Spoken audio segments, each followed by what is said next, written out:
à toutes et à tous, nous sommes le vendredi 30 avril 2021, je suis Sarah Menei, vous écoutez Flash Foot sur Free Ligue 1 Uber Eats.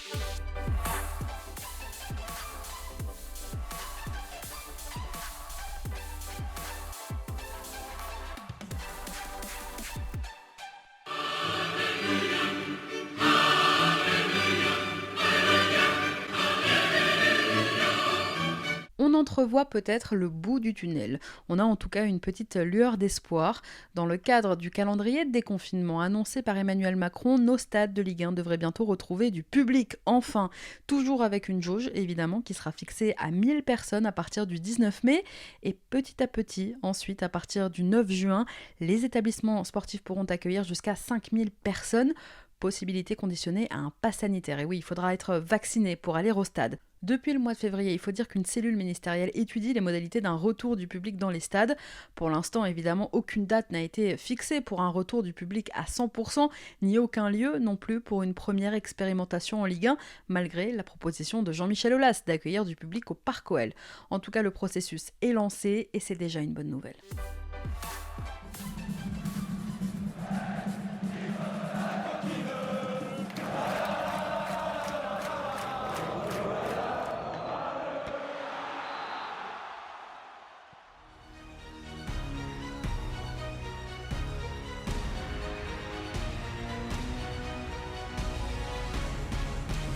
Un week-end où chacun espérera en Ligue 1 un faux pas de son rival, que ce soit dans la course au titre, dans la bataille pour les places européennes ou dans la lutte pour le maintien, chacun ou presque lorgnera sur le match du voisin.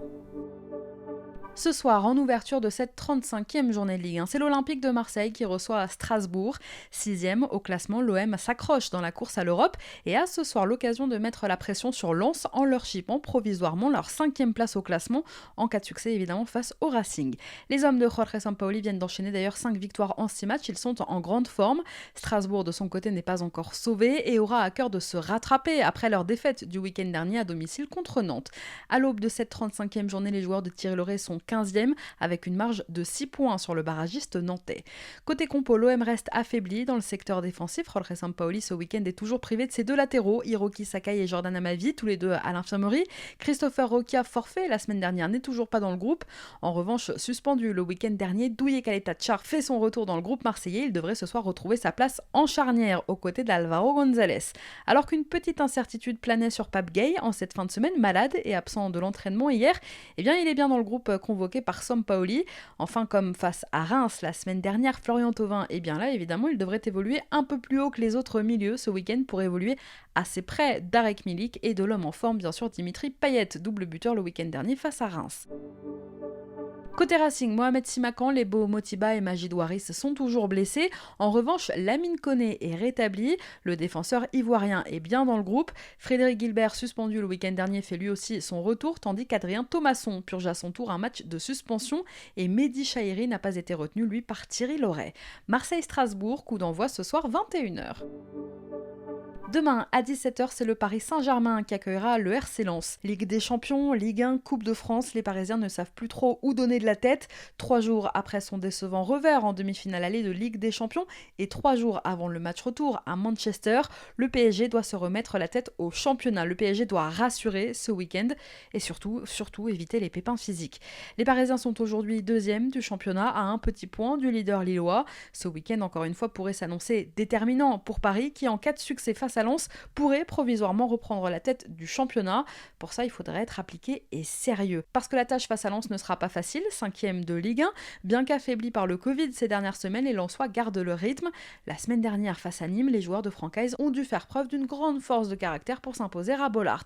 En cette fin de saison, le promu pourrait bien se placer en véritable arbitre de la course au titre, puisqu'en plus, la semaine prochaine, ce n'est rien de moins que Lille qui attend les Lensois. Mais en attendant, ce week-end, côté compo, si Mauricio Pochettino dispose de tout son groupe, il pourrait faire un peu de turnover en vue de la demi-retour évidemment de mardi soir. Avec chacun de petites douleurs en cette fin de semaine, Kylian Mbappé et Neymar pourraient être laissés par exemple au repos demain. Pour les remplacer, Pochettino pourrait faire appel à Mauro Icardi, Moiskin ou encore Pablo Sarabia.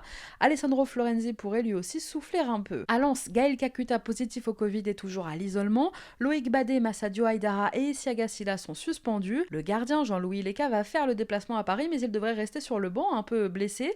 C'est sa doublure, le Vénézuélien Wulker Farines qui prendra place dans la cage lensoise. En revanche, Steven Fortes et Simon Banza, suspendus le week-end dernier, font bien leur retour dans le groupe. PSG Lens, coup d'envoi samedi 17h.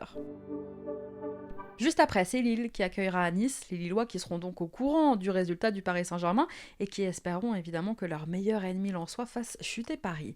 Dans une fin de championnat très serrée et dans sa quête ultime du titre, le leader du championnat avec un point d'avance a son destin entre ses mains et c'est un luxe. Je parlais de Lens tout à l'heure, mais donc Nice aussi va jouer un rôle d'arbitre dans la course au titre en cette fin de saison.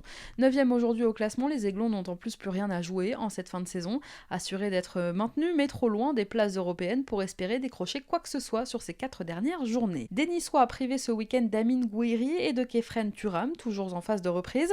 Ils sont trop justes, a annoncé Adrian Urcea. Les deux pourraient quand même faire leur retour contre Brest le week-end prochain. Sinon, pas d'autres absents à déplorer côté niçois, si ce n'est ceux qui sont de longue date. Jeffrey Adelaide, Dante évidemment et Miziane Maolida. Côté lillois, Christophe Galtier devrait disposer ce week-end d'un groupe au complet. Timothy Weah, absent à Lyon dimanche dernier, pourrait même faire son retour dans le groupe. Lille-Nice, coup d'envoi demain 21h. Dimanche à 13h, ce sont les Girondins de Bordeaux qui accueilleront le Stade Rennais, des Bordelais dans le dur, autant sportivement que dans les coulisses. Corrigés sur la pelouse de Lorient le week-end dernier, les Girondins restent sur 11 défaites lors des 13 derniers matchs, des résultats alarmants qui leur valent aujourd'hui d'être en danger au classement, 16e à 5 petits points des barragistes nantais.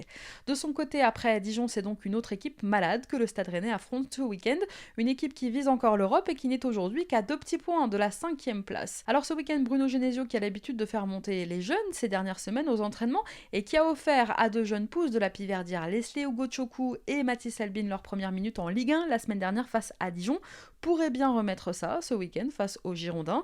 Dimanche en tout cas, Genesio devra se passer de Jonas Martin, de Fetou Mawassa et de Yang Bo. Côté bordelais, ce sera évidemment sans Otavio et sans Laurent Koscielny, out jusqu'à la fin de la saison. Ce sera aussi sans Jean-Michel Seri qui lui est suspendu. Enfin, sachez qu'après leur manifestation samedi dernier, les ultra-bordelais, les ultramarines, ont lancé un appel à la mobilisation générale des supporters bordelais. Ils se réuniront au Haillan avant la rencontre pour accompagner le bus de leurs joueurs jusqu'au Matmut Atlantique. Bordeaux-Rennes, coup d'envoi dimanche 13h. À 15h, comme d'habitude, ce sont 4 matchs qui vous attendent avec un multiplex.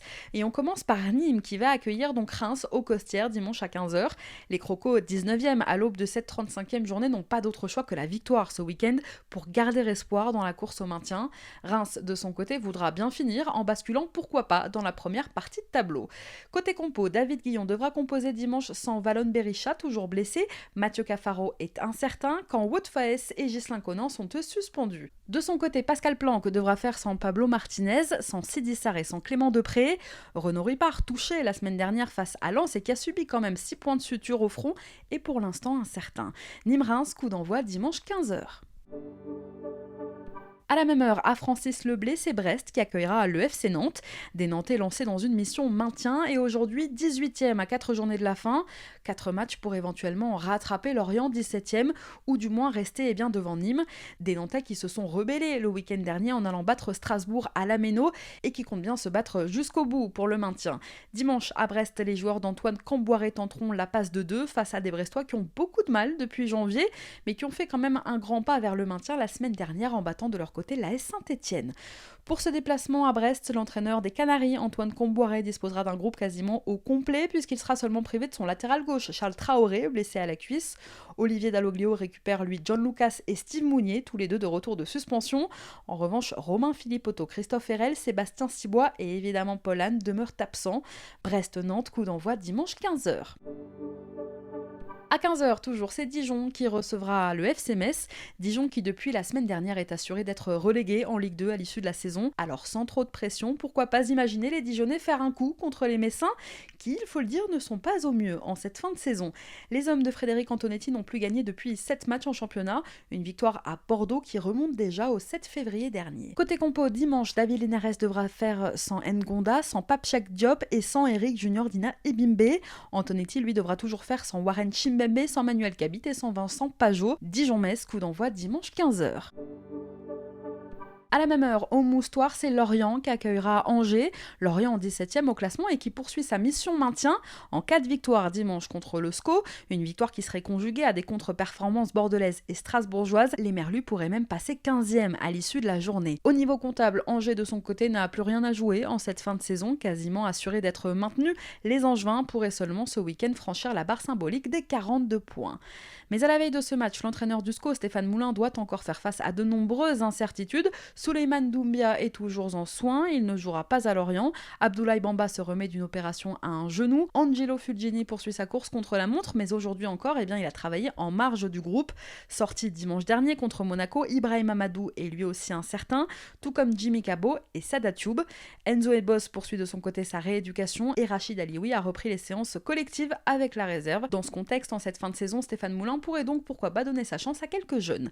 Face à Angers, dimanche, les Merlus seront eux encore privés de Jonathan Delaplace. Touché au mollet, il avait déjà manqué les 2 dernières rencontres contre Marseille et contre Bordeaux.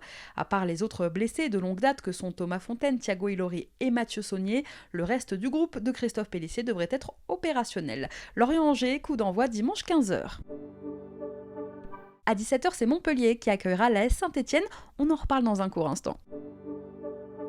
Et enfin, en clôture de cette 35e journée Ligue 1, dimanche soir, Monaco accueillera l'Olympique Lyonnais à Louis II. C'est le choc du week-end, une rencontre capitale dans la course à la Ligue des Champions. Après avoir été éliminé en quart de finale de Coupe de France par l'AS Monaco, justement, l'Olympique Lyonnais a perdu en championnat un match très important dimanche dernier contre le LOSC. Les Gaunes ont chuté du podium et ils n'ont plus de joker. Le titre, c'est sans doute terminé pour eux, mais ils n'ont plus droit à l'erreur s'ils veulent au moins décrocher leur place en Ligue des Champions. Les Lyonnais aujourd'hui sont à 4 points de leur adversaire du week-end, et on en parlait la semaine dernière, terminer au pied du podium serait un énorme échec pour des Lyonnais qu'on attend donc revanchards ce week-end. Côté compo, pas d'absence majeure à déplorer pour Rudy Garcia, absent de dernière minute le week-end dernier pour affronter le LOSC. Jason Denayer est seulement pour l'instant incertain.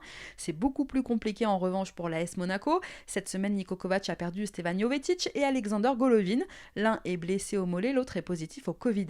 Le secteur offensif monégasque est donc dépeuplé puisque Sofiane Diop est absent, lui aussi. Crépin Diatta et Gelson Martins, tout comme Golovin, ont été touchés par le Covid, et les jeunes Enzo Mio, Elliot Matazo et Chrislin Matsima, qui avaient été contaminés, ont quand même retrouvé cette semaine les séances collectives.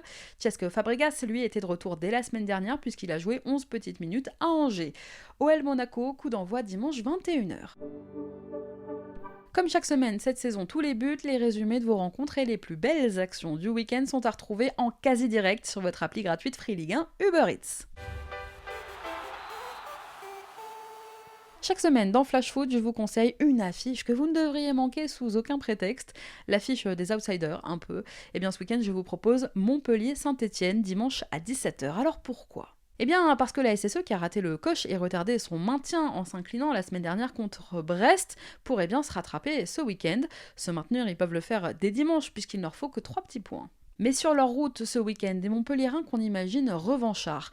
Plaisants dans le jeu cette saison, invaincus depuis 15 matchs, toutes compétitions confondues, ils ont finalement lourdement chuté le week-end dernier, battus 3-1 par Nice. Fin de la belle série donc, fin aussi peut-être du rêve européen pour les Montpelliérains.